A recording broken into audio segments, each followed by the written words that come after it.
Assalamualaikum warahmatullahi wabarakatuh. Selamat datang teman-teman dalam sesi book sharing kita hari ini. Saya Asep Ridwan Lubis sangat senang bisa membagikan isi sebuah buku ini yang luar biasa, yaitu History of Western Philosophy karya Bertrand Russell. Ya.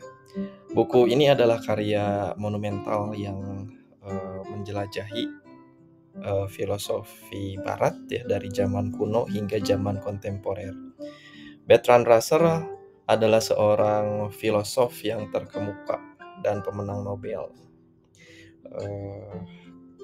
Beliau akan membawa kita melintasi perjalanan waktu ya dari zaman kuno pada saat awal peradaban manusia di Mesopotamia di Mesir gitu ya sampai dengan zaman modern pada saat ini ya.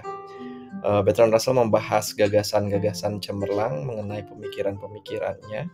Russell memecah buku ini menjadi beberapa bab ya yang lumayan agak tebal bukunya, kurang lebih 1100 halaman gitu ya. Nah, di dalam buku ini dibahas filsuf-filsuf terkenal seperti Plato, Aristotle, kemudian Descartes, Kant, Nietzsche, dan banyak lagi. Ya, pada kesempatan hari ini saya akan berbagi sedikit tentang Plato ya. Mungkin Plato akan panjang sekali saya baca di babnya di bukunya itu mulai dari bab 13 sampai bab 18. Ini adalah pengantar untuk masuk ke dalam gagasan-gagasan Plato pada bab 13 ya.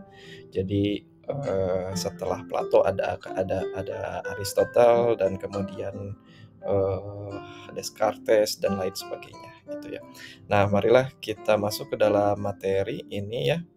Yang pertama ya, Plato dan Aristoteles adalah dua tokoh paling berpengaruh di antara seluruh filsuf baik pada zaman kuno, pertengahan maupun modern ya. Jadi di antara keduanya Plato memiliki pengaruh yang lebih besar terhadap masa-masa sesudahnya. Nah, saya mengatakan hal ini atas dasar dua hal. Yang pertama, Aristoteles adalah murid dari Plato ya. Kemudian yang kedua, bahwa teologi dan filsafat Kristen sampai dengan abad 13 itu jauh lebih bercorak Platonis daripada Aristotelian ya. Dengan demikian dalam sejarah tentang pemikiran filsafat memang perlu dibicarakan Bapak Plato ini ya. Nah, selanjutnya tentang biografi dari Plato. Plato dilahirkan sekitar tahun 428 sampai dengan 7 ya. Masa hidupnya sampai dengan 7 sebelum Masehi. Kemudian Plato lahir pada tahun-tahun awal perang yang namanya Peloponnesus itu ya di sekitaran Yunani yang mana itu adalah zaman setelah Sparta ya. Nah, kemudian ia adalah seorang bangsawan kaya, masih berkerabat dengan banyak orang yang terlibat dalam pemerintahan 30 tiran. Dia masih muda ketika Athena kalah perang dan ia menunjuk sistem demokrasi lah penyebabnya katanya ya. Mengapa? Karena waktu itu guru yang dicintainya, Socrates, itu mendapat hukuman mati melalui sistem demokrasi ya. Dia adalah murid Socrates ya. Guru Socrates sangat dicintai oleh Plato ya. Jadi tak mengherankan ketika gurunya yang dia cintai itu dihukum mati dengan cara meminum racun. Nah, Plato itu memiliki pandangan bahwa negara yang baik itu adalah negara seperti Sparta gitu ya, yang anti demokrasi. Nah, yang tidak menerapkan demokrasi. Jadi Plato menganggap bahwa Sparta itu adalah sebagai gambaran kasar negeri persemakmuran yang dia idealkan. Nah, kemudian Plato memiliki bakat mengemas pandangannya yang keras. Nah, demikian sehingga bisa mempengaruhi pemikirannya dalam berbagai zaman ya sesudahnya. Yang begitu menghargai karyanya ada sebuah buku yang berjudul Republik. Ya, tidak mengherankan jika orang-orang memuji Plato meski belum tentu ya kita tahu belum tentu apa orang-orang menerima dan juga benar terkait dengan gagasan-gagasannya. Nah, pada filsuf-filsuf Yunani, hal itu adalah hal yang biasa ya, selalu menimpa para tokoh besar. Tujuan saya justru di sini sebaliknya ya. Saya bermaksud memahami Plato dan memperlakukan dia dengan penjelasan yang tidak luar biasa, biasa aja gitu ya. Kemudian akan membedah setiap gagasan-gagasannya. Kemudian kita beranjak kepada pemikiran filsafat dari Plato. Itu adalah ada beberapa yang memang menjadi dasar pemikirannya Plato. Pemikiran filsafat murni yang mempengaruhi Plato adalah filsafat yang memang mendorongnya untuk menyukai Sparta, ya. Nah, secara umum pengaruh-pengaruh itu datang dari Pythagoras, Parmenides, Heraklitus, dan Socrates. Dari Pythagoras, baik lewat Socrates atau tidak, Plato mewarisi unsur-unsur orfisme atau sistem kepercayaan kuno pada zaman Yunani saat itu yang kemudian memasuki filsafatnya. Seperti kecenderungan religius, keyakinan pada immortalitas, sifatnya yang mengutamakan dunia lain, kemudian ada bicaranya yang mirip pendeta, dan semua hal yang terkandung di dalam perumpamaan-perumpamaannya. Sikapnya yang memuliakan matematika, serta pandangannya yang membaur intelek dan mistisisme. Ya.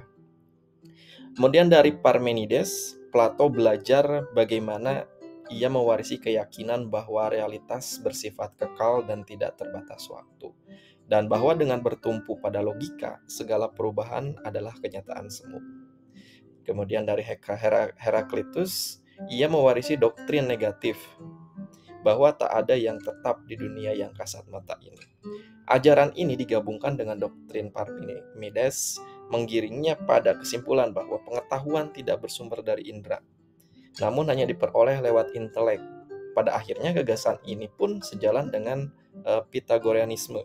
Ya, dari Socrates mempelajari tentang masalah-masalah etika dan kecenderungannya untuk mencari penjelasan yang lebih bercorak teologis daripada mekanisme mengenai dunia. Ide tentang yang baik atau lebih mendominasi pemikirannya daripada tokoh-tokoh pra-Socrates. Ya.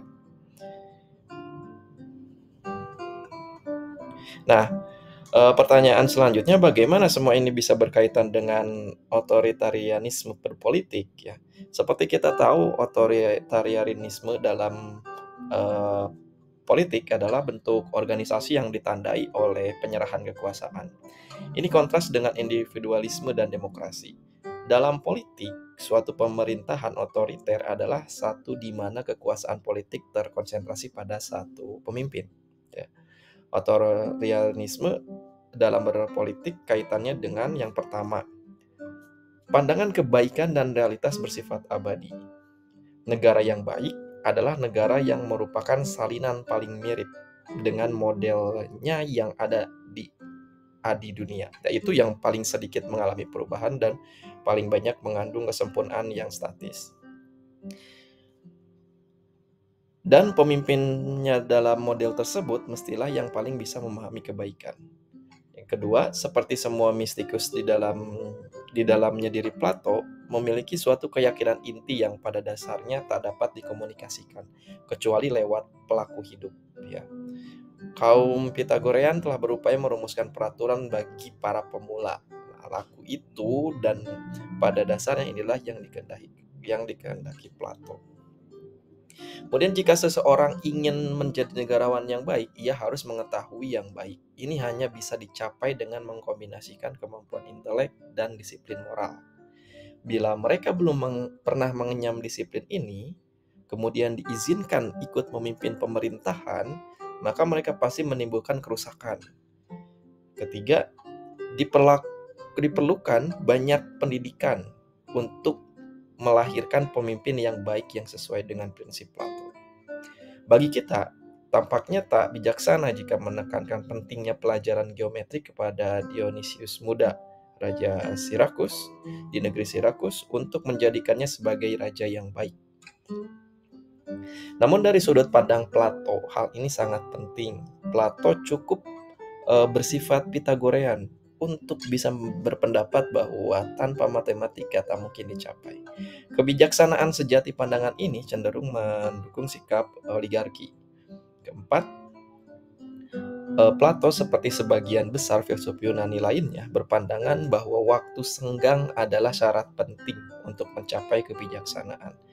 Yang demikian tak dimiliki oleh mereka yang harus bekerja mencari nafkah atau kecuali hanya dimiliki oleh mereka yang mempunyai kekayaan pribadi atau oleh negara dibebaskan dari kekhawatirannya akan nafkah hidupnya. Pandangan ini bersifat aristokratis, yaitu bentuk pemerintahan di mana kekuasaan berada di tangan kelompok kecil yang mendapat keistimewaan. Nah, jika pandangan Plato dihadapkan dengan ide-ide modern, maka muncullah dua pertanyaan. Yang pertama, memang adakah sesuatu yang disebut bijaksana itu? Kemudian yang kedua, anggaplah sesuatu yang demikian itu ada, dapatkah disusun suatu konstitusi atau aturan-aturan sistem yang bisa memberinya wewenang politik? Nah, untuk memikirkan jawaban dari dua pertanyaan tersebut, kita harus pandang kebijaksanaan bersifat abstrak, dan kita perlu mengidentifikasi sifat atau kandungannya agar kita bisa memahami kebijaksanaan itu sendiri. Biasanya melalui pendekatan yang kita harus memikirkan ciri-ciri dari kebijaksanaan tersebut. Kita perlu memandang kebijaksanaan berdasarkan pengertian yang dikandungnya tentunya ya. Kebijaksanaan dalam diri seseorang bukan semacam keterampilan khusus seperti yang dimiliki oleh tukang sepatu, dokter, atau ahli siasat militer. Ia haruslah sesuatu yang lebih luas daripada keterampilan itu. Sebab orang yang memilikinya dianggap mampu memimpin pemerintah dengan bijaksana. Jelas Plato akan mengatakan bahwa kebijaksanaan itu bergantung dalam pengetahuan tentang yang baik. Sejalan dengan ajaran Sokrates bahwa seorang pun yang berbuat dosa dengan sengaja, yang dari situ lantas muncul pandangan bahwa siapapun yang mengetahui yang baik akan melakukan yang benar. Bagi kita, pendapat itu tampak menyimpang dan belum tentu sesuai kenyataannya, jauh dari kenyataan yang wajar. Jika kita mengatakan bahwa ada banyak kepentingan yang saling berbeda dan seorang negarawan mestinya dapat menghasilkan kompromi yang terbaik. Misalnya dalam suatu kelompok atau bangsa, sangat mungkin memiliki kepentingan bersama. Namun biasanya kepentingan itu akan berseberangan dengan kepentingan kelompok-kelompok lainnya atau bangsa-bangsa lain. Selanjutnya, ada sejumlah kepentingan yang sama-sama dimiliki oleh umat manusia secara keseluruhan. Namun kepentingan itu belum memadai untuk bisa diterapkan, belum bisa memadai untuk bisa menetapkan langkah politik. Langkah politik demikian itu mungkin terjadi di suatu saat mendatang, namun jelas tak akan ada terjadi sepanjang masih ada negara yang berdaulat. Bahkan bagian tersulit untuk memenuhi kepentingan bersama itu adalah dalam mencapai kompromi di antara kepentingan khusus yang biasanya saling bertolak belakang. Nah, sekarang kita sudah paham apa ciri-cirinya, kemudian apa syarat-syaratnya sesuatu itu disebut dengan kebijaksanaan. Nah, sekarang andaikan bahwa memang ada ya suatu yang disebut kebijaksanaan. Lalu, adakah bentuk konstitusi tertentu yang bisa menjamin bahwa pemerintah akan dipimpin oleh seorang yang bijaksana? Nah, kita pandang ya sekarang bahwa suara mayoritas seperti Dewan Perwakilan itu bisa berbuat salah.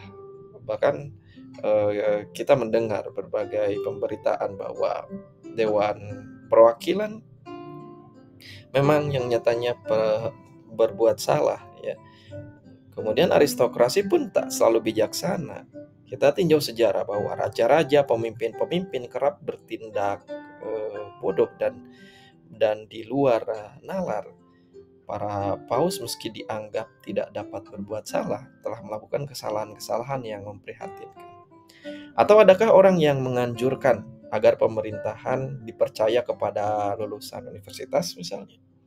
atau bahkan kepada para doktor teologi atau kepada orang yang dulunya lahir dalam kemelaratan namun kemudian bisa jadi kaya raya. Nah, pada praktiknya jelas bahwa tak ada cara seleksi warga negara yang dapat didefinisikan secara legal yang kiranya lebih bijaksana dibandingkan suara seluruh warga. Ya. Boleh saja dianjurkan bahwa orang bisa memperoleh kebijaksanaan politik lewat pelatihan yang tepat, itu sah-sah saja. Namun akan muncul lagi pertanyaan, pelatihan yang tepat seperti apa? Dan pertanyaan ini akan kembali menjadi persoalan yang berlarut-larut. Persoalan untuk mendapatkan sekelompok orang bijaksana dan menyerahkan pemerintahan kepada mereka, ya. Jadi masalah itu tidak akan terpecahkan. Inilah alasan terakhir untuk menjatuhkan pilihan pada sistem demokrasi. Nah, sampai di sini pengantar pemikiran Plato. Akhirnya kita bisa masuk ke dalam pintu demokrasi ya. Mengapa demokrasi ini sangat penting untuk kehidupan bernegara gitu ya. Nah, nanti di bagian selanjutnya kita akan bahas filsafat-filsafat Plato seperti utopia, immortalitas, dan juga